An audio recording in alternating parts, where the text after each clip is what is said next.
Bonjour à tous, je suis ravie d'être là avec vous cet après-midi en très bonne compagnie. Je m'appelle Cyril Ariel, je suis journaliste et j'ai l'honneur d'animer ce live exclusif qui a du sens, notamment donc avec le directeur général de la Croix-Rouge française, Jean-Christophe Combe. Bonjour et bienvenue. Bonjour, merci. Et nous avons en direct de la capitale du Bangladesh, un pays que j'aime particulièrement, que j'ai l'honneur de rencontrer. Nous avons en direct le professeur Mohamed Younous, prix Nobel de la paix 2006. Bonjour, professeur. Hello. How are you? Hi, good afternoon, good evening. Merci beaucoup d'être avec nous. Alors, on va commencer tout de suite par les présentations. Good to see you, good to see Christophe. Nous allons commencer tout de suite par les présentations de nos deux intervenants, puis ensuite, bien évidemment, nous allons poser les questions et vous pouvez nous poser toutes les questions et nous allons pouvoir y répondre. Alors, je commence par vous, professeur Mohamed Younous. Alors, je vais parler en anglais pour parler au niveau de quand je vais m'adresser au professeur Younous. Alors, Professor Younous, originally from Chittagong, Bangladesh, you study economics at the University of Dhaka and studied teaching economics once you graduated. In the meantime, you created the first high-tech packaging and printing factory in East Pakistan.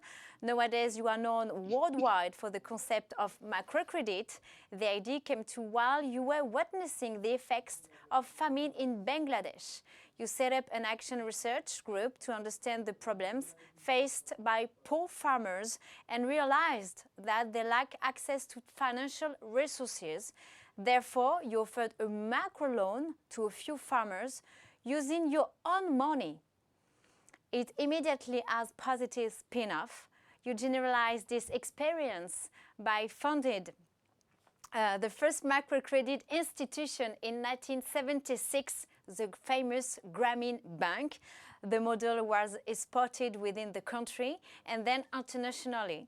It was now a worldwide success. Congratulations for that.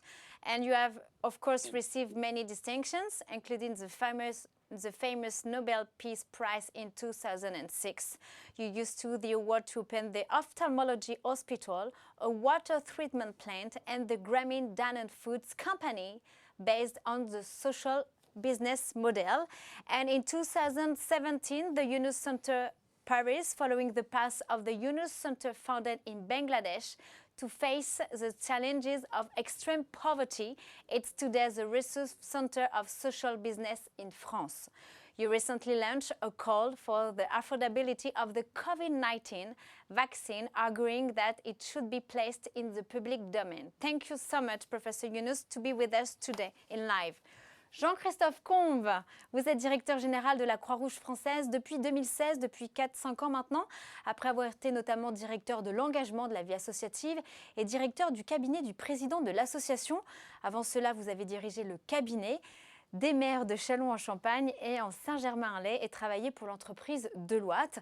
Vous représentez une association dont on connaît tous le nom, mais dont pourtant on méconnaît l'ensemble des activités et actions. La Croix-Rouge n'est pas seulement une association, c'est bien plus que cela, c'est aussi un mouvement international qui représente la plus importante organisation humanitaire au monde, présent dans 192 pays. La Croix-Rouge a une histoire, c'est celle d'une organisation qui s'est créée sur un champ de bataille en 1864. C'est né d'un impératif humanitaire, apporter au secours aux blessés. Elle s'est aussi depuis structurée autour de grands principes qui fondent son éthique et son exemplarité.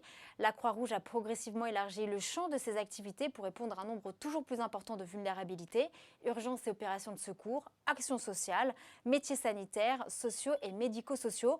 La Croix-Rouge française, et on leur dit bonjour aujourd'hui, on les salue. Ce sont 65 000 bénévoles répartis dans 1000 implantations locales, mais aussi 480 établissements et services sanitaires, sociaux et médico-sociaux, ainsi que 12 institutions de formation sanitaire et sociale.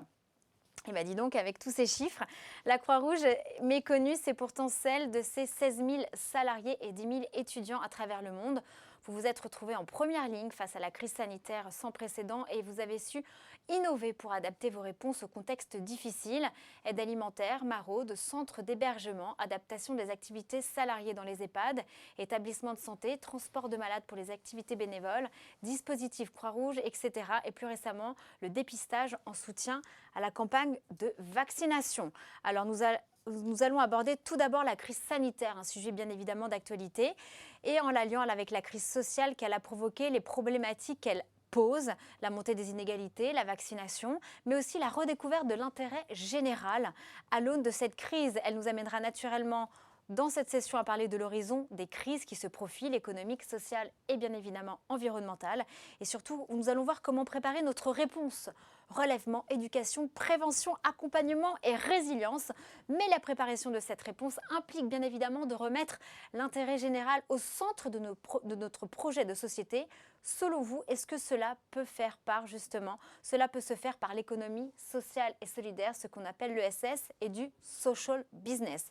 Alors nous vous rappelons bien évidemment que vous, tous ceux qui nous regardez les internautes, vous êtes invités à poser vos questions tout au long de cet échange. Un temps sera consacré à la fin de ce live, justement, pour répondre à vos questions. Alors, on en a marre, on passe directement aux questions parce qu'on a envie d'entendre nos intervenants. Let's start now with this first part, the sanitary crisis, la crise sanitaire. On commence tout de suite avec Jean-Christophe Kong.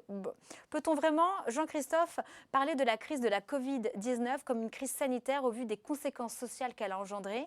Est-ce qu'actuellement on assiste également à une véritable crise sociale? Et comment la crise sanitaire a-t-elle impacté nos populations, nos systèmes et nos repères? Merci. Avant de répondre à cette question, je voudrais tout d'abord saluer l'engagement incroyable de l'ensemble des acteurs de la Croix-Rouge française, nos 17 500 salariés, nos 65 000 bénévoles tout au long de cette crise qui ont montré qu'une institution vieille de plus de 150 ans était capable de se mobiliser, d'être agile et d'apporter des réponses innovantes, des réponses concrètes aux problématiques sanitaires et sociales des Français, mais plus largement à tous les citoyens du monde. C'est vrai que cette crise, elle est d'abord sanitaire, c'est celle d'une pandémie mondiale, globale, et nos réponses ont été en regard de cette crise sanitaire, allant de la prévention, dépistage, à l'isolement des personnes atteintes du Covid, le transport, le renforcement des hôpitaux, maintenant la vaccination. Mais cette crise, elle est beaucoup plus large. Elle a surtout montré un certain nombre de fragilités de nos sociétés, renforcé ces fragilités, ces vulnérabilités, ces cassures au sein de notre société. Et ça c'est apparu et ça nous a sauté à la figure dès le tout début en fait, de la crise, dès le premier confinement, il y a un peu plus d'un an, il y a quasiment un an d'ailleurs maintenant, le basculement de toute une partie de la population dans la précarité. Et ça, on l'a vu tout de suite. Et c'est pour ça, vous avez des chiffres comme sûr. quoi, voilà, justement, cette crise a accentué la précarité. Et ensuite, on va demander justement le regard du professeur Younous depuis le Bangladesh. Bien sûr. Enfin, nous, on l'a vu dans nos activités. Les activités de maraude, notamment auprès des personnes à la rue, on a vu leur situation se dégrader.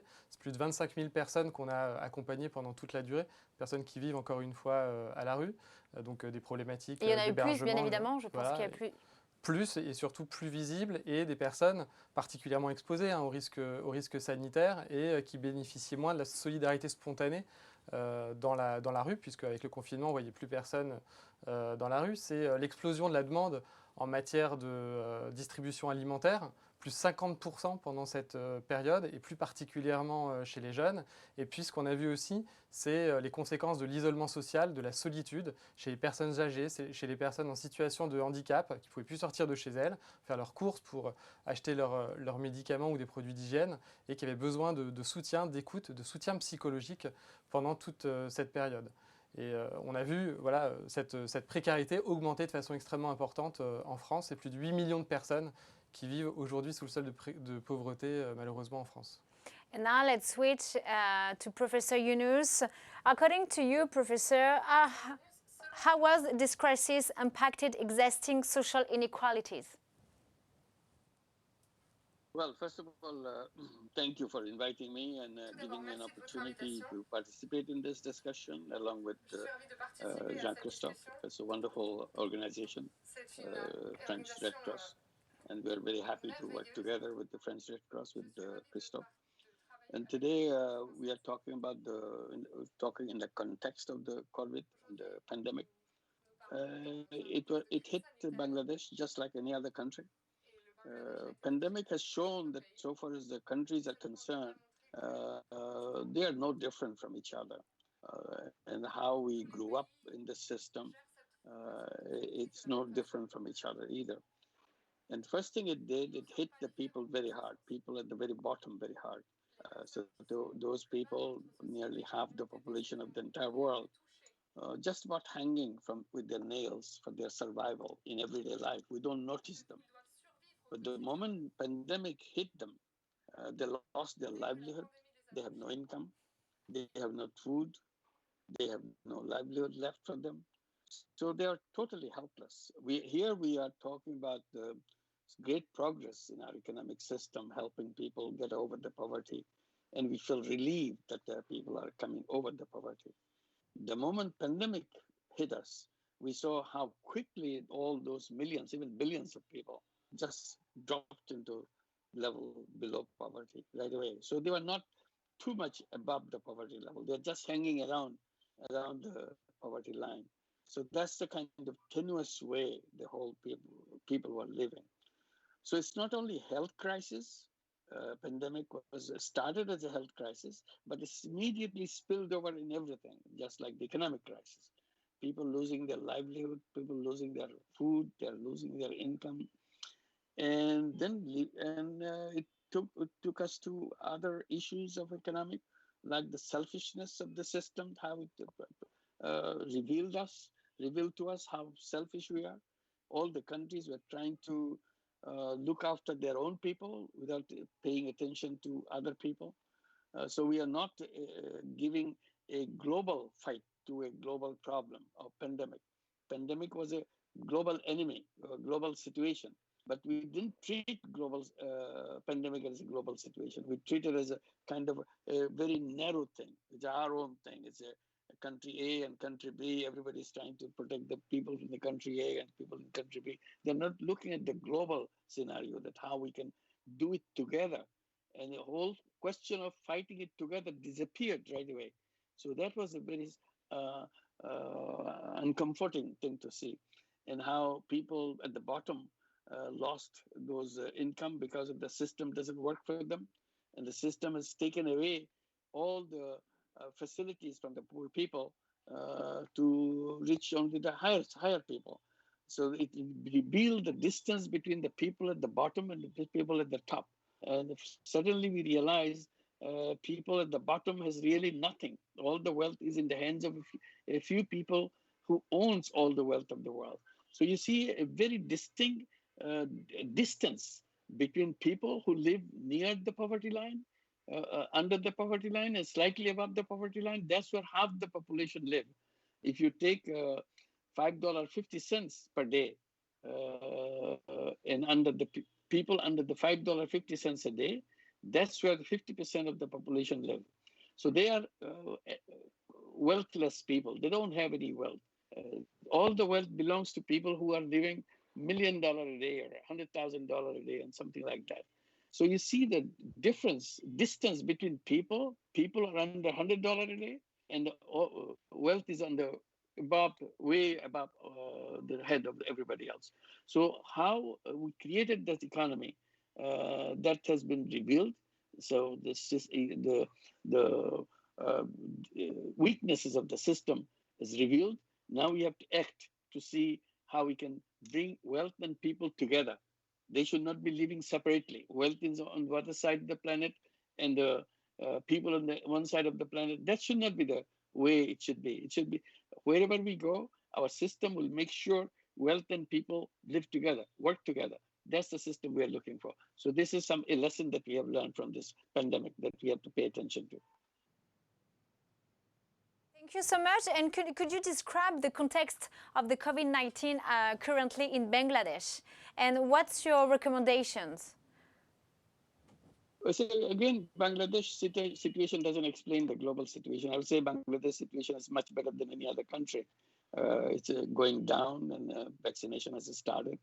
But you have to see how nearly 100 countries in the world has not seen a vaccine yet, and they don't know when the vaccine was coming. And the vaccine became known as a vaccine apartheid. See, that's the core of the whole problem. Bangladesh doesn't give a particular picture of it. Luckily, Bangladesh could procure some vaccines, so they're going around with the vaccine, and gradually it will expanding. Now, I would say about 2% of the population of Bangladesh have been vaccinated. but the system is working. People are, but there's not many cases of death through pandemic. So the death rate has gone down very, very low. So people are not worried about it. So that's not what is happening here. But definitely when it came, first pandemic, when it hit Bangladesh, it was a very shocking experience for everybody, losing all the income and livelihood and so on. So I should focus on the issue of vaccine itself as a global vaccine. As I was explaining, we didn't aim at the whole thing as a global problem. We looked at it as a partial problem, a particular partisan problem. So we created a vaccine apartheid. We created a world where the vaccine haves and vaccine have-nots. It's a two kinds of world. It was not necessary to do that. All we needed to do is to create a global vaccine distribution plan. We never had a global distribution plan. We never had even a special session of the United Nations. United Nations is supposed to work for the whole world. So this whole global problem is going on, but we have not seen a special session, an emergency session of the United Nations. And we saw how WHO was attacked by a powerful country like United States, accusing them with all kinds of things. And they had launched an investigation around WHO. When we had to support WHO, this is the only global platform we had. But instead of providing all our global support behind it, rallying around behind it, we did the opposite. We attacked the WHO. And the United States withdrew membership from the WHO, withdrew funds from WHO when these things were going on. And each country were trying to procure their vaccines as fast as they could. They couldn't care less what others are getting. Some countries got vaccines several times more than what they needed for the country. So that's not a good sign. So we didn't have a kind of work together, a combination of all the countries together to make sure that we can procure these vaccines wisely and distribute it wisely and produce it wisely. And I've been appealing that vaccines should be made a global common good, meaning that it should be a patent-free commodity. It should be patent-free because it's a question of life. Now the life has become a commodity for making money. And I said, it's a very ugly thing that we have shown, that suddenly we see vaccine is something for the highest bidder. If you can pay for it, then you get it. We couldn't care whether you live or die. So I said, people are dying, people are sinking, drowning, and somebody has a boat and say, I take those people in the boat who are the highest bidder. So that's the kind of ugly situation we have created. So that's what I'm accusing, that we have not been doing it the right way. We should be focusing on making sure that it is a patent-free. Anybody, anywhere can produce it. That's what the WHO can supervise, that every single capacity anywhere exists in the world could produce vaccine without the patent right being controlled by anybody. So today, few companies are controlling the patent right. They want to make the super profit out of it rather than make it available for everybody anywhere in the world. So we saw these kind of very sad picture of the emerging situation through this pandemic. Ok, thank you, Professor Yunus. On aimerait comprendre effectivement quel est le lien aujourd'hui. Vous êtes réunis entre le professeur Yunus et la Croix-Rouge. Expliquez-nous, on est dans un contexte bien évidemment de pauvreté extrême. On voit que les inégalités se sont malheureusement creusées. On parle effectivement, on va dire, d'apartheid des vaccins, comme vient de le souligner le professeur Yunus. C'est quoi aujourd'hui vos relations effectivement avec le professeur Yunus et la Croix-Rouge? Il y a on a énormément de points communs. Pour dire comment on s'est rencontrés assez récemment sur un sujet très, très concret, puisque le professeur Yunus a des responsabilités aujourd'hui qui lui ont été confiées par la mairie de Paris pour engager l'économie sociale et solidaire au service de la préparation des Jeux Olympiques en 2024. C'est comme ça qu'on s'est rencontrés, mais je connaissais le professeur depuis longtemps, engagé moi-même dans l'économie sociale et solidaire. Je pouvais être inspiré par les travaux et l'engagement du professeur. Et aujourd'hui, on a énormément de combats à mener en commun. Enfin, on en a discuté et à chaque fois qu'on se rencontre, on voit qu'on a de plus en plus de choses à faire ensemble. Travailler à l'engagement de l'économie au service au service de l'intérêt général, en fait, alors qu'il peut prendre différentes formes, et je sais qu'il y a pas mal de débats sur ce sujet-là, mais en tout cas, c'est un engagement commun, et puis un engagement global. Le professeur l'a dit très bien tout à l'heure, on ne peut pas répondre autrement à une crise globale que par une approche globale, et le mouvement Croix-Rouge, c'est ça, c'est 192 pays à travers le monde, des gens qui sont liés par un engagement et qui essayent de coordonner une réponse mondiale, de faire marcher la solidarité entre les pays du Nord, les pays du Sud notamment, et de façon réciproque. Et on se retrouve là-dessus. Et donc aujourd'hui, on essaye de construire, à travers notre mouvement international aussi, cette solidarité de façon exemplaire. On porte aussi, la Fédération internationale de la Croix-Rouge porte aussi l'idée et la mobilisation et le plaidoyer pour que tous les pays à travers le monde, quel que soit leur niveau de développement, puissent acquérir et accéder aux vaccins, et que de toute façon, ça serait une aberration ne serait-ce que sanitaire et une injustice sociale que tout le monde n'accède pas comme ça au vaccin. Une question pour vous de la part de Sébastien Beaufaume. Bonjour, pensez-vous que cette crise sanitaire aura un impact sur les engagements de la Croix-Rouge, concernant notamment le nombre de bénévoles? Et est-ce que cette crise amène la Croix-Rouge à repenser sa façon d'être et de fonctionner, enfin votre fonctionnement? Complètement. Enfin, c'est une crise qui percute toutes nos organisations. D'abord, je pense que c'est une crise qui remet dans l'ordre des priorités l'engagement de nos bénévoles, de nos salariés. On a vu, on revoit complètement l'échelle de valeur au sein de notre société. On l'a vu avec les soignants qu'on applaudissait tous les soirs il y a un an, qui sont toujours là, qui sont toujours au combat dans nos établissements. On l'a vu aussi avec la mobilisation, c'est-à-dire que le professeur dénonçait effectivement une société très individualisée, mais ce qu'on a quand même constaté, nous, c'est plus de 30 000 propositions de bénévolat pendant cette période, une augmentation importante des dons aussi à nos associations qui luttent contre les conséquences de la crise sanitaire et sociale. Et ça nous fait réfléchir évidemment sur notre rôle dans notre système de protection sociale, sur notre rôle au sein de la société, sur notre rôle en matière de mobilisation citoyenne, de formation des citoyens, de prévention aussi et de préparation à répondre à des horizons de crise qu'on constate, qu'on voit de plus en plus violents et avec des conséquences de plus en plus graves pour notre société. C'est pour moi, voilà, c'est un peu l'idée aussi derrière cette émission aujourd'hui, c'est de montrer comment nos modèles d'économie sociale et solidaire, nos modèles de mobilisation de la société civile à travers le bénévolat et toutes les personnes qui sont engagées dans nos organisations sont une réponse aux problématiques aujourd'hui de notre environnement et de cet horizon de crise qui ne va pas malheureusement s'améliorer dans les années qui viennent. Professor Yunus, why did you choose to collaborate with the Red Cross? So of course, it's a very natural collaboration for us. We have been working with the health issues for a long time, and we have created through social businesses many healthcare programs in Bangladesh. And I'm very much interested in the French health system. I've met many leaders of the French health system in the past.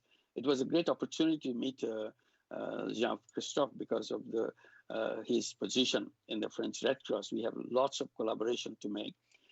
We have been working in bringing healthcare at the poverty level so that we can reach out to every single person, particularly women. That's been, along with the Grameen Bank, as we created, we expanded our healthcare program as a separate program in a social business, meaning that we do healthcare in a way, you pay a small amount of money, but you get all the health services for that at a cost price. So that's we started with the healthcare insurance. And for people in the villages, they can pay $4 a year as an insurance premium, and the entire family is covered by that. All the healthcare services are provided right in the village. So we create our healthcare services in the villages and so on. So we have eye care hospitals, we have healthcare facilities, we have nursing college to train up nurses, which is expanding, and we are now setting up hospital to bring healthcare services. Another thing that we have done is the digital healthcare company. So during the pandemic, we wanted to reach out to as many people as possible on a kind of call center. You can call up a doctor just by ringing, and the doctor is available, and doctor will advise you what's happening, and so that you are not panicked, you don't are scared. So anybody can do that, and healthcare services are provided through the internet by getting your investigation results, and the doctor will give you prescriptions by internet, and you procure the medicines.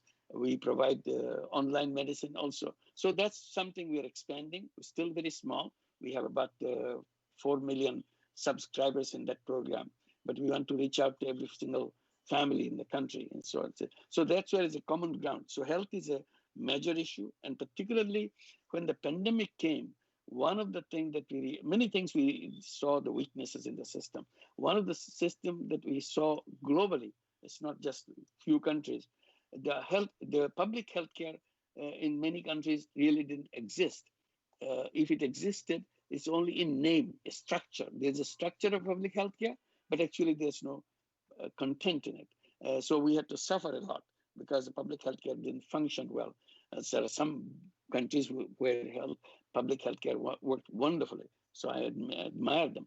But most of the countries, the public healthcare system really didn't exist. So we are talking about creating social business healthcare so that people can create their own healthcare system, so that everybody can be reached, and nobody is beyond the healthcare system. And at the same time, we are talking about creating a social business pharmaceutical company, a global social business pharmaceutical company to produce drugs, medicines, and vaccines, so that it doesn't have to become a money-making vaccine company, which we are appealing. We are appealing to the world that vaccine should be everybody's right. Everybody should get it. It's a human right to protect their own life, right to life. Now that right to life disappeared because moneymakers became active in getting the money and making sure who gets it and who doesn't get it. So in order to fight that, we thought we should create a social business pharmaceutical company, as many social business pharmaceutical companies as possible. Not only will be making vaccines and make it available to every single person with a focus on the people at the bottom so that they can have it in a safe way. At the same time, we produce medicines. Medicines are also unnecessarily made expensive because of the few companies controlling the patent right and controlling the market and the brand name and so on and so forth. So we said we can undo that.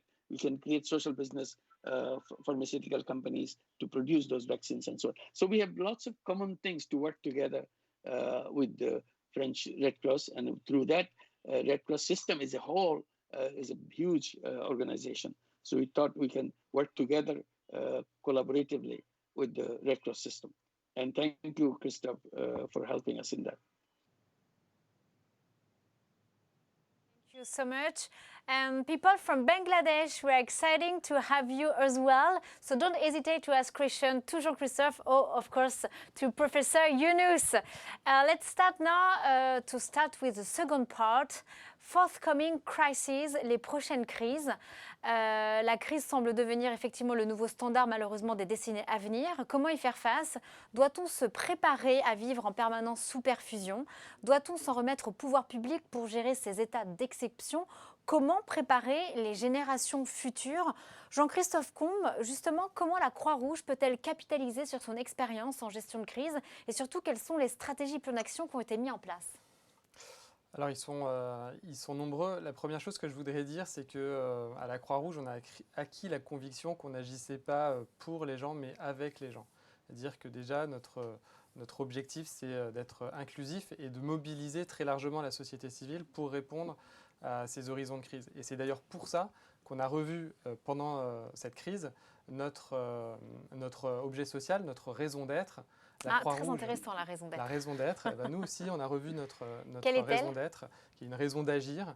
La Croix-Rouge agit pour protéger et relever sans condition les personnes en situation de vulnérabilité et construire avec elles leur résilience. Résilience vue comme l'autonomie et la capacité de chacun finalement à assurer sa propre sécurité par la conscience qu'il a d'être interdépendant des autres et à promouvoir la solidarité autour de lui. Je crois que face aux horizons de crise de plus en plus importants qu'on va rencontrer dans les années qui viennent, alors là on est en pleine pandémie, avant on travaillait notamment sur l'adaptation des populations au changement climatique et on sait que les conséquences des changements climatiques sur la santé notamment vont être extrêmement importantes dans les années qui viennent. On voit aussi que les conséquences de la crise sanitaire, on l'a dit tout à l'heure, elles sont aussi sociales, elles vont être extrêmement violentes. Ça nécessite une mobilisation de tous les acteurs, et pas seulement des ONG ou des associations ou des acteurs de l'économie sociale et solidaire, mais voilà, des gouvernements, des collectivités, des entreprises et surtout des citoyens qui vont devoir apprendre à vivre avec ces horizons de crise. Comment vous faites pour prioriser entre crise sociale, sanitaire et la crise environnementale? Ce sont des enjeux extrêmement importants. Comment vous faites en fait au sein de la Croix-Rouge? Alors on ne choisit pas, il n'y a pas de priorisation de causes, et a fortiori parce que tout est lié, tout est interdépendant en fait. Voilà, et on le sait, prenons l'exemple des crises climatiques, comme la pandémie, c'est les personnes les plus vulnérables, les plus précaires qui sont les plus affectées par ces crises. Et ça, c'est une vraie injustice parce qu'en même temps, c'est les personnes qui participent le moins finalement au changement climatique. Et puis, c'est les personnes qui ont le moins la capacité de se protéger. De résilience. Voilà, qui ont le moins de résilience, de se protéger, de se préparer vis-à-vis de ces crises. Et donc, on doit travailler simultanément aujourd'hui à la réponse à la crise, mais aussi tirer dès maintenant les leçons de tout ça et être en capacité à l'avenir de mieux connaître ces phénomènes pour les prévenir, d'éduquer, de former la population pour pouvoir répondre à ces crises dès la phase de relèvement qui interviendra à la fin de la crise sanitaire. Si je puis me permettre, I have a special thought for the Rohingya, the stateless people. You know that Professor Yunus, I met them 6 years ago now. And just, can we have the latest information about these people, these stateless people? I didn't get the first part of your question. Can you repeat it, please? Sorry, just we know that I am connected to Bangladesh because 7 years ago, 6 years ago, I met the Rohingya, the stateless people between Bangladesh and Burma. How can we help them? Well, the world needs to help them because they're destitute. They have been pushed out of their own country. They have been killed. They've been massacred. They've been raped and pushed back into Bangladesh. Yeah. Over 1 million people living there for months in sheds and camps and so on. So we need the support from the entire world to help them to get back to their own country, which is just across the river.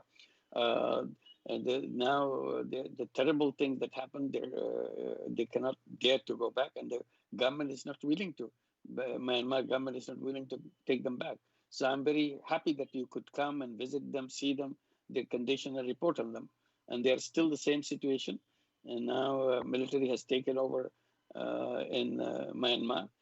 This is the military which actually created the whole problem of killing and raping and burning the houses and so on. So we need the world's attention to see how to make possible for them to go back rather than suffer the condition what they have to suffer as a refugee.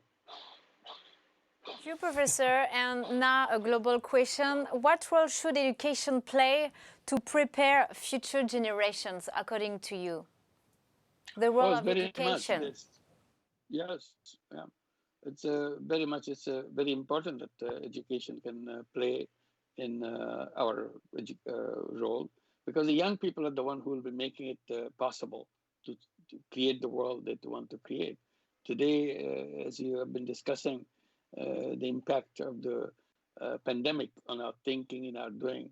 And one of the things that I was immediately pointing it out when everybody is trying to make sure that we can go back to the position of the pre-pandemic situation so the economy can function again. The engine has stopped, so everybody is trying to push it back to the pre-pandemic situation. And I have been raising this voice by saying, why do you want to go back? Our decision should be no going back, no going back. That's what we should. We don't want to go back. And I wrote an article which was published in Le Monde on that title, No Going Back, explaining that the world that we are coming from before the pandemic was a terrible world, and it still is a terrible world because we have not changed anything.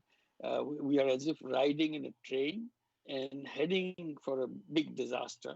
And pandemic came and stopped the train, the economic train that we are riding. And now that the train is stopped, I said it's a good opportunity for us. Pandemic has created this opportunity that will stop the train, and we can get off the train and go in a different direction, because the direction the train was going is to take us in a suicidal path. It will be a suicide because we'll be all dead at the end of this path. I said, global warming, everybody knows global warming doesn't leave us much time. And I've been drawing attention to people by saying that human beings today is the most endangered species on the planet because of the global warming itself alone. There are many other reasons, but alone global warming will make sure human being becomes extinct on this planet. So why should we go in that direction, which is creating global warming every day? So we have to make sure we do not keep on producing this global warming. Rather, we take a different path where we'll be addressing an issue to make sure global warming doesn't happen anymore. We want to create a zero net carbon emission. And that's the kind of the world that we want. So that's a reverse path. And instead of going to this path, we take a different path. And I said, this is the world that we created where the massive amount of wealth concentration has taken place. All the wealth is in the hand of 1% of the population.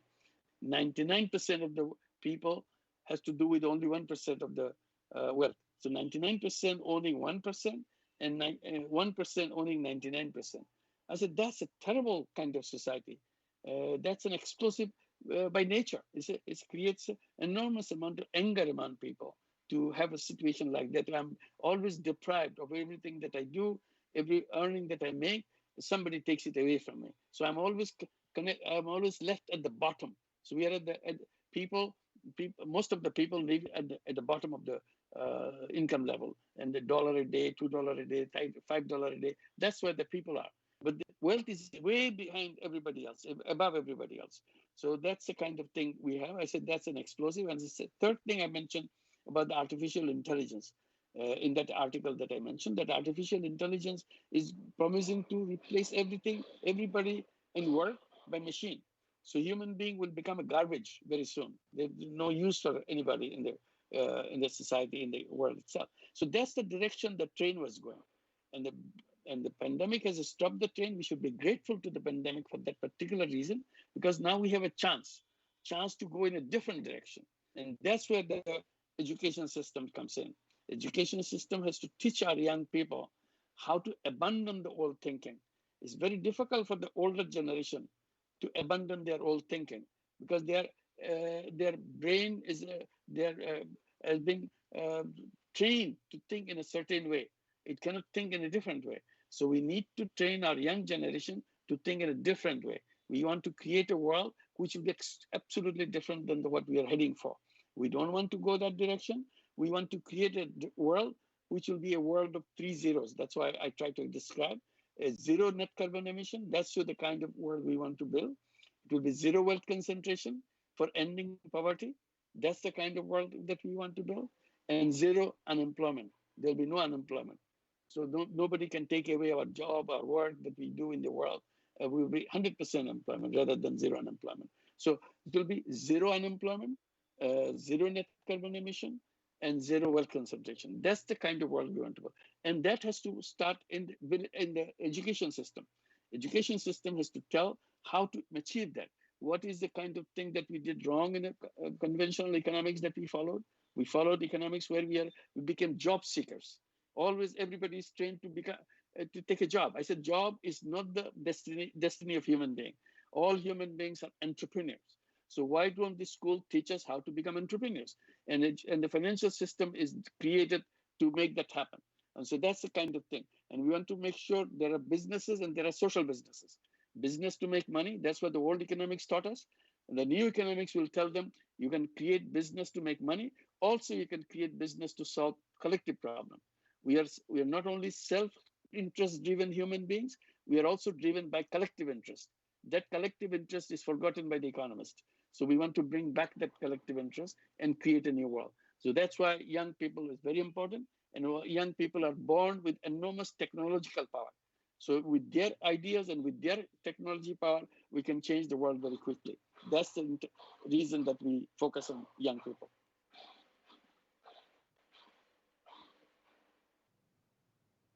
Professeur, now, je switch en français. J'ai une question pour vous de la part d'Eva. D'Eva qui nous écrit de France. Et en matière d'éducation, comment préparer les générations futures, ça bouge, les générations futures à cet horizon de crise? Il faut investir massivement dans la connaissance de tous ces phénomènes et introduire, je pense que introduire beaucoup plus fortement ces questions-là dans le cursus scolaire. Et puis, je pense qu'on a une responsabilité, nous, associations, ONG, dans l'éducation de la jeunesse.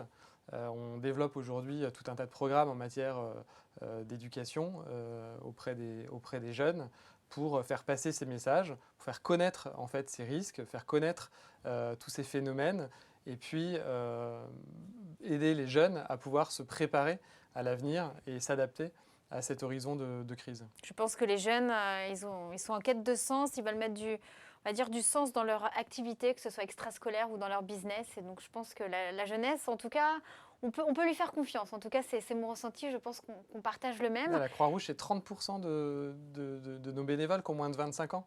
Donc c'est une organisation qui, contrairement à l'image qu'elle peut avoir dans le grand public, est jeune.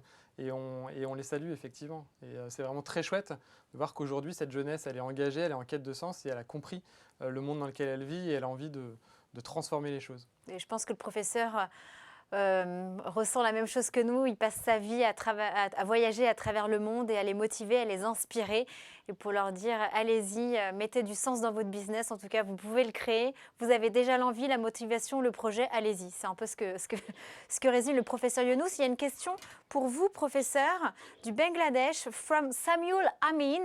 Dear Professor Younous, Sir, do you expect the post-COVID world to start a new economy of fear that it will continue the current system with inefficient wealth concentration?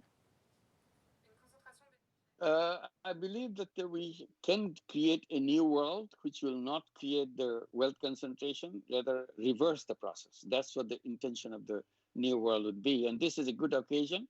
The pandemic has stopped the machine. So we can redesign the machine completely before we start it again. So that's my appeal to everybody, that don't start the machine as it was. Now create a new machine to do the things which was not done by the previous machine, but did the opposite way. So we have to correct it and make it in a separate way. So I keep drawing attention to all by saying that if we follow the old road, old thinking, we'll always get to the old destination. Old road will never take you to new destination. In order to go to the new destination, you have to build new roads. So this is our chance to build new roads. So that is our challenge. That's our work. And that's where the young people comes very, very useful, because they are the one who can think about the new roads. They are not polluted their mind by old ideas and old thinking, and they're not addicted to old style of living. So they want to have a purpose in life. See, the whole purpose of life has disappeared from our education system. And you mentioned that. I think that's a very important item to include in our education system, that what is the purpose of our life? Life is a very short span of time. It's not a very long time. But within that, we must accomplish something. And it's not about taking a job and getting a promotion or getting a good retirement benefit. That is not the purpose of life. Purpose of life is to unleash your energy, unleash your capacity that is hidden inside of you. Discover yourself and make sure that you can create a world which will be better than that we have inherited from your parents. Today it's happening the other way. We are making the world worse than what we inherited from our parents. And our children are complaining against us. They are marching on the street, calling themselves Fridays for Future. They are saying that our parents, they are accusing their parents, saying that you have stolen our future. You have left no future for us. We are gone. We are finished. So that's a very harsh criticism of the parents themselves. We don't want to be criticized by our children. We want to be our children to be grateful to us, because we have handed over a much better world than we have inherited it. That's the direction that we have to go. And this is the challenge. So that's why we have to go in a different direction, create a world of our imagination. Imagination that it will not have our wealth concentration, it will not have the global warming, it will not take away our jobs, our activities, our capacities to do the creativity by bringing artificial intelligence. So that's the kind of work. And if we make up our mind, we can make it happen. And that's my faith. That's what I believe in. I said nothing is impossible for human being. Only thing we need to do is to make a decision. If you make the decision and work for it, it will happen. And that's very important, to make that feeling that nothing is impossible for human being. Ça, on l'espère et on y croit. Il faut avoir foi en l'espèce humaine. Maintenant, nous allons passer à la troisième partie, les nouveaux modèles économiques et bien évidemment l'économie sociale et solidaire. Et nous allons tout de suite commencer et donner la parole, pour ceux qui nous écoutent, de la part de Françoise qui vient de Bretagne. On la salue. Une question pour vous, Jean-Christophe. Quel futur pacte pour demain pour une économie sociale et solidaire, et sur quelles valeurs se fonder? Merci Françoise pour cette question qui est extrêmement importante. Je pense qu'effectivement, il faut qu'on refonde en fait notre contrat social et notre pacte, qui soit notre pacte social fondé sur des valeurs de solidarité. Je pense que la crise sanitaire qu'on vit aujourd'hui, elle a montré l'interdépendance réelle de chacun avec tous, et la nécessité de remettre au cœur de nos sociétés cette notion de solidarité, d'équité, d'égalité. Et je crois que l'économie sociale et solidaire, les organisations que nous représentons, elles ont aujourd'hui toutes les armes, et elles comportent en elles tous les principes, les valeurs qui peuvent apporter une réponse à ces besoins. L'économie sociale et solidaire, aujourd'hui, vue par la Croix-Rouge, c'est une économie aussi qui est... Quel est le lien, le rapport aujourd'hui entre la Croix-Rouge et l'économie sociale et solidaire, qui incarne d'ailleurs cette émission? En fait, on a toujours entre vous deux. On a toujours été dans l'économie sociale et solidaire. Alors, on peut suivre les définitions classiques.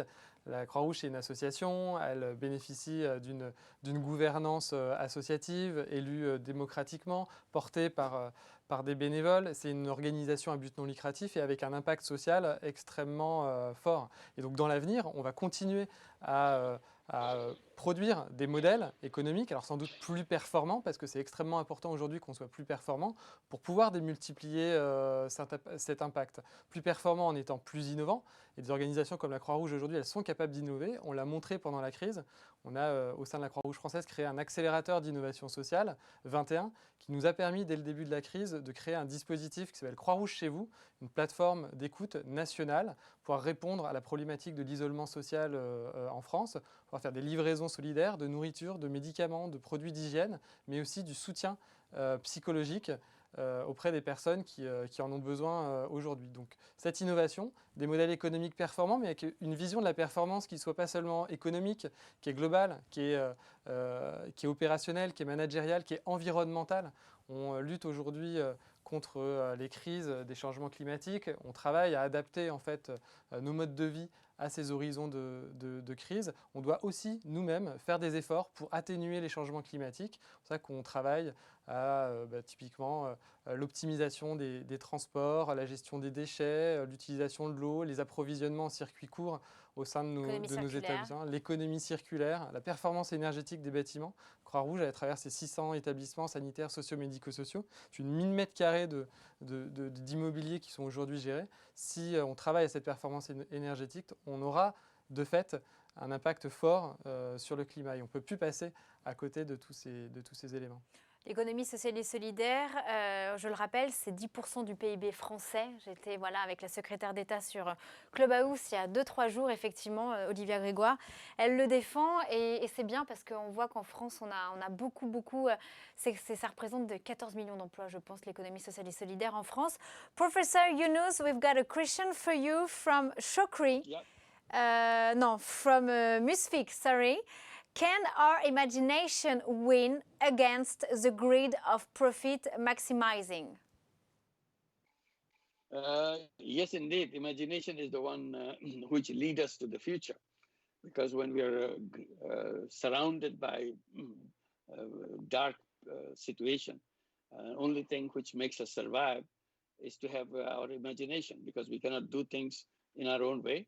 So we let our imagination flourish and continue to think of what we can do, what we should do. But important thing about imagination that I feel is a big part. Imagination is an enormous part because if you start with imagination, imagination leads us to action. If you imagine, it will happen. And the opposite of it, if you don't imagine, it will never happen. So if is something to happen, you have to start with imagination. But imagination is the first step. It may be a ridiculous imagination. It may be a kind of wild imagination. The wilder it is, better it is. Because then you are getting to the real substance that you can make it happen. Then you follow that. And I give the example of science fiction. Like you see science fiction movies, science fiction series that you see, or watching the television, watching the screen in the cinema halls, you are mesmerized by all the things that could happen because of the sudden change in the in the scientific ideas and scientific discoveries, inventions, and so on.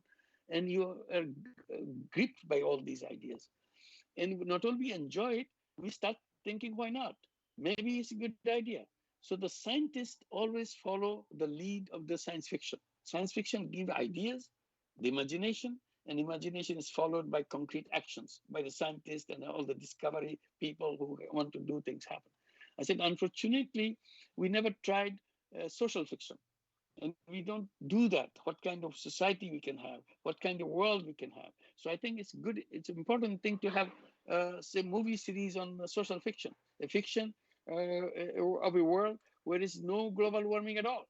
It disappeared completely, and people say, how did it happen? Why it happened? And what is global warming? They don't understand what is global warming because their lifestyle is completely different. And this is so different that we get very feeling very awkward that how people can live. But they're enjoying it. They're having fun about it, and they're happy about it. So these are the kind of thing you dramatize the whole thing and so on. So I think fiction and imagination is very, very important element. Particularly young people love those kind of things. Not only young people, everybody loves it, but young people particularly feels it because it mesmerizes them. It opens their mind and takes the boundaries of their mind to a new horizon. So that's what the imagination is. So we should be thinking about a world which is totally different than what it is right now. Everything that we are complaining about this world, the new world that we can build will not have all those things. And how we did it, how it happened, we can make up a story that becomes a social fiction.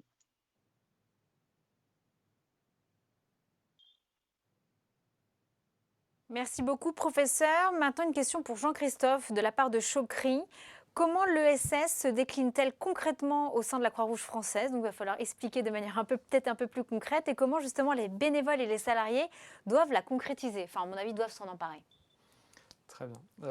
Avant ça, je vais juste rebondir sur ce que vient de dire le professeur Younous, qui était extrêmement inspirant, et dire que c'est important parce que ça me fait penser à une phrase, à une citation d'Henri Dunant qui dit « Seuls ceux qui sont assez fous pour penser qu'ils peuvent changer le monde y parviennent ». Et en fait, il y a cette part de rêve dans notre engagement qui est un moteur et qui permet justement de transformer et d'imaginer un monde qui soit différent. Et c'est grâce à ça, d'ailleurs, qu'il a créé le mouvement Croix-Rouge en 1859, que sur le champ de bataille à Solferino, il a compris qu'il n'y avait qu'une seule humanité qui nous unit tous, et quel que soit son camp, eh bien, on est tous des êtres humains et qu'on doit s'entraider, se protéger et se soigner. Alors, pour revenir à la question de Chokri sur l'économie sociale et solidaire à la Croix-Rouge, en réalité, on a toujours fait de l'économie sociale et solidaire à la Croix-Rouge. Alors, on est un peu cette organisation hybride, à la fois avec des activités caritatives, bénévoles, traditionnelles, mais aussi l'un des plus gros employeurs de l'économie sociale et solidaire en France, avec ses 600 établissements sanitaires, sociaux et médico-sociaux. Et en fait, un modèle d'économie circulaire interne qui s'auto-alimente et qui fait qu'on a des activités au sein de la Croix-Rouge qui viennent alimenter un modèle économique. Et ce modèle économique, c'est cette production de valeur ou de richesse, elle vient nous permettre de financer des activités sociales. Très concrètement, c'est quoi? Par exemple, dans l'urgence et le secourisme, eh bien, on va faire des formations grand public qui vont être rémunérées, faire des dispositifs, ce qu'on appelle les dispositifs prévisionnels de secours. Quand il y avait des grands événements, vous savez, avant la crise sanitaire, Avant il y avait le monde d'avant. voilà, dans le monde d'avant, on assurait la sécurité du public, etc. Et tout ça, ça nous permet d'auto-alimenter le modèle, de former nos bénévoles, d'acheter du matériel, des ambulances qu'on mobilise en cas de crise. L'action sociale, c'est la même chose. On est en train de développer dans notre filière textile, là aussi, l'économie circulaire, comment on réemploie et comment on profite, on va dire, de la mode et de l'élan aujourd'hui sociétal du vêtement de seconde main pour pouvoir, en créant cette filière textile, alimenter notre modèle économique.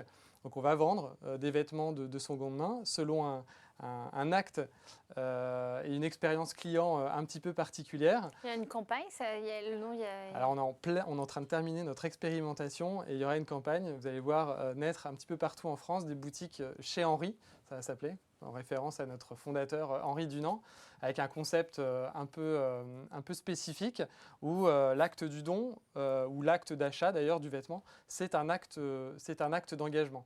Voilà, alors il y a déjà des boutiques à Saint-Omer, à Dinan, à Marseille, bientôt à Toulouse, et on va comme ça travailler à cette économie.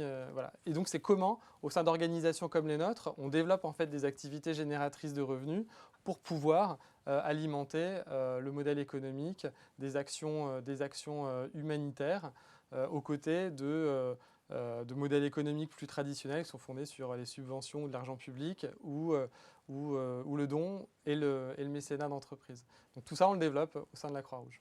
Eh bien, vous allez bientôt m'en parler. À mon avis, ça va m'inspirer pour mon plateau. Il y a une question de Maher. Si vous me voyez écrire, c'est parce que je suis en train de traduire moi-même, de switcher la question de Maher en français en anglais. So, Professor Yunus, this is another question from France, from Maher. Do you think that the same model of the microcredit can work in Europe? Of course. It can work everywhere, the microcredit, right? Right, yes, indeed. Yeah, it works everywhere because people need it. That's the whole thing. It's not about microcredit in Bangladesh. The issue is banking system is designed in an absolutely wrong way. It lends money to people who have already lots of money, and it doesn't lend money to people who don't have money. I said that's a completely wrong design of the system. So we have to design in a way that it lends money and it provides all kinds of financial services to all people, not just especially privileged people. Today, the privileged people are financed. As a result, they become more rich every time they finance them. I said that the financial system has become an institution which is designed for people who already have enough and more. So the more you have, the more you get. That is the policy of the banking business. I said we have to redesign, reshape the whole thing so that everybody has access to finance. And I've been advocating for a long time. I keep saying that credit should be accepted as a human right. It's not just simply a finance, a business, it's a human right. Why is it a human right? Because as a basic human being, I'm an entrepreneur. I want to do things on my own. I am not somebody to take orders for somebody to do something else, to work for him or for her.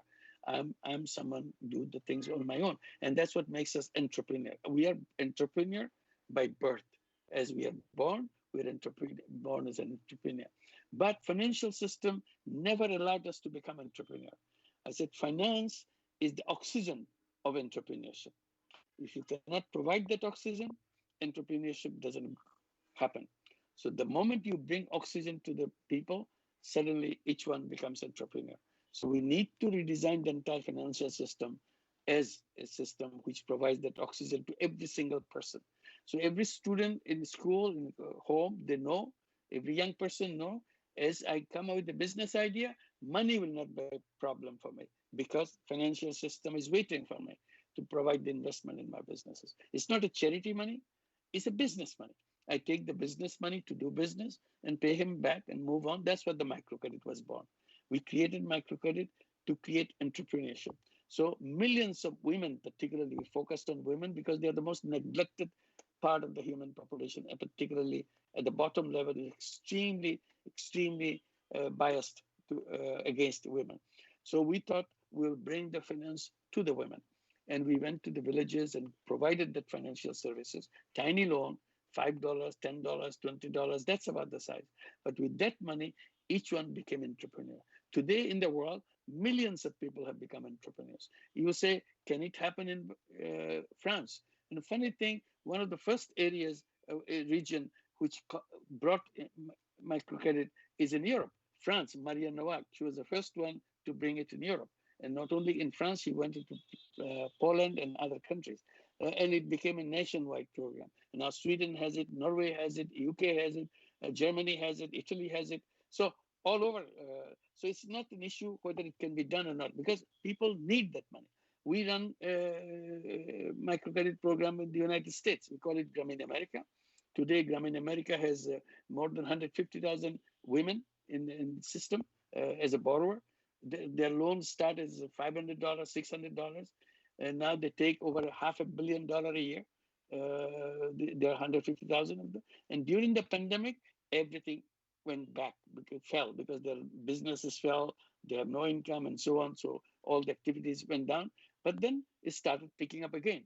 By the middle of it, it just started picking up again. Now we have become absolutely pre-pandemic situation.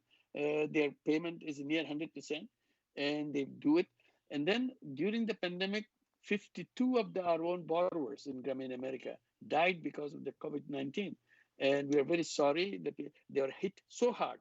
Even with that hardship, they continued to live and continued with their entrepreneurship. They struggled with it and make it happen. And then what we had to do because of the quarantine, because of the lockdown and all that, we switched to virtual social microcredit system.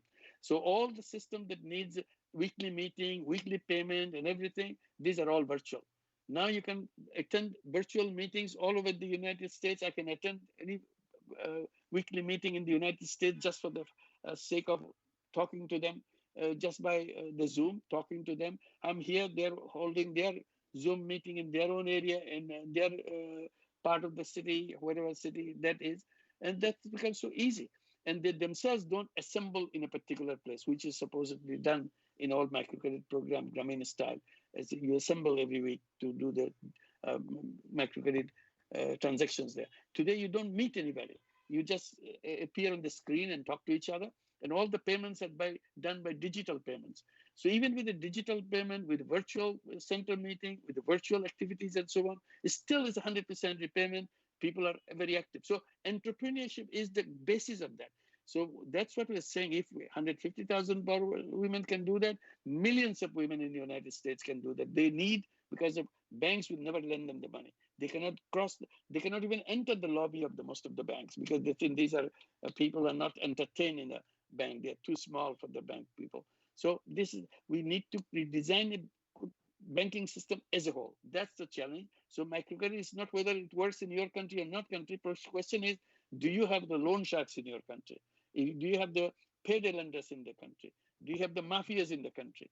Then you need a business banking system, and particularly social business banking system which is not trying to grab money from you, rather banking system which is helping you to overcome the financial difficulties that you have by your own efforts, turning into entrepreneur. That's the need for the microcredit and redesign of the entire financial system. This microcredit is just a name. The real issue is the redesign of the entire banking system, entire financial system. Que Maher a toute sa réponse. And Professor, you talk about women. Do you think that if we empower women, the first victims of climate change, for example, we can change the world? And why? It's very important. That's how the microcredit, I was giving an example, we focused on women. In the beginning, they themselves were not interested to take money. They were afraid of money. They thought this will create trouble in the family. They don't want to create trouble because all their life, they have been accused of creating trouble for the family by being a girl. So now the first offense they have made is that they were a girl. It was not their choice, but they thought the family thought it brought misfortune for them, and they looked at them in accusing eyes. So they wanted to be they wanted to be non-visible, as if they do not exist, non-existent people. So they don't want to disrupt that situation by taking money. So we have to go and build the courage in them. And once we started it, we saw how good they are in handling money. They are much better than the men in the families. So we gradually started focusing, because impact in the family is much better if you enter the family through women, because she cared for the children, she cared for the other family members, she cared for the household more than what the men, when he's a borrower, he cares for the family. So we saw the special aspect in women to take care of everybody, take care of the needs of everybody. And she ranks herself in terms of need at the bottom level. She takes everybody else's need as a priority. She tries to help everybody else before she tries to help. So selflessness is built into the woman. So we thought this is a good idea to approach that. Then we bring this entrepreneurship idea. Now suddenly a whole group of women who were completely left out of the society became an entrepreneurial power, big entrepreneurial power. Then we introduced a new technology in the country by creating a telephone company. We call it Grameenphone.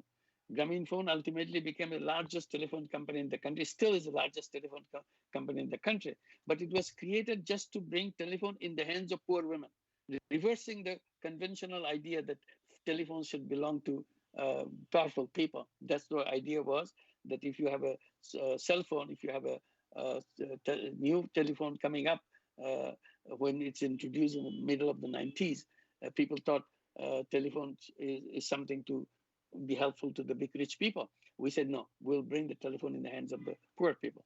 And we made the women the telephone lady of the village, so that she can start the selling of the service of the telephone in the village and charging people who want to take the service. And she became, that telephone lady became very successful businesswoman. And gradually she moved out of poverty by just selling the service of a telephone. And we had almost 1 million telephone ladies very quickly in the Bangladesh. And Bangladesh penetrated with telephone all over Bangladesh very quickly because of the telephone ladies and so on. So they adopt this without knowing anything about telephone. They never heard of telephone before. But once they got it, they mastered it very quickly. They learned it how to do that and became a very successful woman. I would say women are very creative. So this is why if you can unleash that energy that is hidden away from the entire society, if you can unleash that, that will be a tremendous thing to transform the society for safety and security of this world. They will be in much better situation to address the issue of global warming, plastics, and all the waste, creating a circular economy and all that. So we have to put women at the center of our thinking to make that happen. Jean-Christophe, do you have a question regarding the social business? Plutôt un complément, et de dire qu'à la Croix-Rouge aussi, à la Croix-Rouge française en particulier, on promeut les modèles entrepreneuriaux, notamment au sein de l'accélérateur d'innovation sociale 21. On a des programmes d'intrapreneuriat et d'entrepreneuriat. On va chercher des projets de nos acteurs Croix-Rouge, bénévoles ou salariés, où on appuie et on accompagne des entrepreneurs sociaux pour venir trouver à la Croix-Rouge un terrain d'expérimentation, un accompagnement technique aussi, puis pouvoir passer à l'échelle des projets qui visent à travailler différemment, à augmenter l'impact de nos activités, à améliorer aussi les conditions de travail des salariés, en particulier de nos bénévoles, favoriser l'inclusion aussi des personnes qu'on accompagne au sein de nos dispositifs, et que, y compris donc dans les pays comme la France, ces dispositifs, ils sont porteurs d'autonomisation, d'émancipation pour la population, ils sont créateurs de richesses et d'emplois.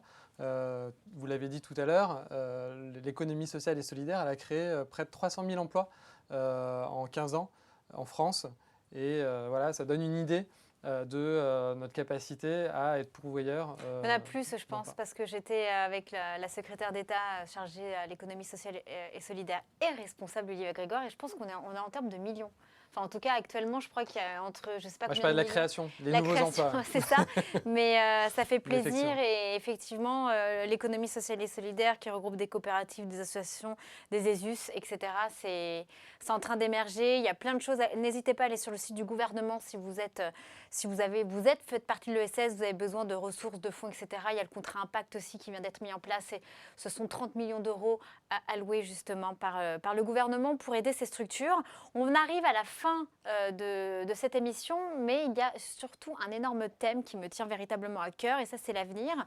Je crois qu'il y a cette motivation commune entre le professeur Younous qui incarne l'économie sociale et solidaire, et puis défenseur des femmes aussi, hein, notamment dans la finance, et la Croix-Rouge française, mais aussi toutes vos antennes, pour créer ensemble, et j'espère être là quand ça va se faire, le Davos de l'économie sociale et solidaire. Expliquez-nous. D'abord Jean-Christophe et ensuite le professeur. Exactement. Je pense qu'aujourd'hui, voilà, on porte la voix d'une organisation et d'un mouvement international qui est celui de la Croix-Rouge, que le professeur Younous est mondialement connu. Et aujourd'hui, on essaye de mettre au devant de la scène nos sujets, la promotion de l'économie sociale et solidaire, l'intérêt général avant la création de profits et d'une économie en fait au service de cet intérêt général. Et tout le monde connaît le Davos. Mais voilà. qu'est-ce que le Davos de l'économie sociale et solidaire? Et nous, on aimerait bien d'ailleurs l'organiser à Dakar avec le professeur Younous, de réunir des représentants de l'économie sociale et solidaire au niveau global, mondial, des politiques, des économistes, des scientifiques aussi, des journalistes, des universitaires, des journalistes, pour promouvoir cette économie à travers le monde et en faire un modèle qui demain continuera à se développer et sera peut-être le modèle dominant, on l'espère, de notre économie dans les années qui viennent. Professor Younous, what do you think about it? It's a good idea to have a kind of mobilization of all forces to create social business and social ideas and focusing on what is it that we are fighting against, because we need to know why would we need social business, where is it coming from. So we have to see that we all agree on something, that terrible thing happening on this planet, and we must save this planet from all those disasters. And in the political front, we have already done that, and that's why the Paris Agreement became such an important thing, because all the countries of the world signed in this agreement, and the USA, which missing out for a while, and luckily it came back again, and now it's complete again. It at least gives some direction which way we go. But I keep saying that yes, this is done by the government, but the real issue of the global warming is government, of course, is important, but the real issue is people, ourselves. We are responsible for global warming, so we have not made any commitment. We have not given any ideas at all that what we do. So one of the things I'm saying that the governments have done their part, the Paris Agreement, we celebrate it, we congratulate it, but now is the time to have a people's agreement. All the people should agree. These are the things we must do in our life so that we do not contribute to global warming. We do not contribute to anything which is adding to the carbon emission, and our lifestyle will changes and so on. This is an individual person's commitment. It's nothing to do with the government. Government will be doing their job. They have a limited way of doing things, but the people is the real core of the power. So we need to have that people power together to make sure it becomes invincible, that we make sure that global warming cannot hit us anymore, and this is gone forever. It will never come back. It will be a net 3-0 world, net zero carbon emission world, and this is the commitment for us. We want to do that. One of the initiatives that we are taking, just for a report that in this discussion, we are just launching in a couple of months a whole movement of creating what we call 3-0 Club. 3-0 Club, anybody, a young person, particularly between the age of 12 and 35, 5 people can get together and form a 3-0 Club. 3-0 Club, the 3-0 means zero net carbon emission, zero wealth concentration to end poverty, and zero unemployment. So these are the consciousness we bring in the young people and contribute whatever way they can to make sure we can achieve that 3-0 world. So the goal is the creation of the 3-0 world through our own work. We are 5 people, we agree on this, and we do our little things that we can do and network with each other. and make it a force by ourselves. So this is the direction that we want to go. And with these 3-0 clubs, we can make young people aware that we can make it happen. This is an imagination, 3-0 world, and we want to make it achievable within our lifetime. We conclude our life with living in a 3-0 world. That's the young people commitment would be. So that's another part of it. But yes, I agree with the people's agreement, and also I agree with having a social economy conference and agreement for that reason too. Beaucoup, professeur Younous. Et pour terminer, le mot de la fin, effectivement, sur ce Davos de l'économie sociale et solidaire. On sait que Paris est très fier et honoré. C'est notre maire Anne Hidalgo. Vous êtes l'un de nos ambassadeurs, professeur Younous, pour les Paris, pour les Jeux Olympiques 2024. Mais bon, on espère peut-être que ce Davos de l'ESS soit du coup avant 2024, Jean-Christophe. Si on pouvait le faire l'année prochaine, ce serait fantastique, n'est-ce pas, professeur?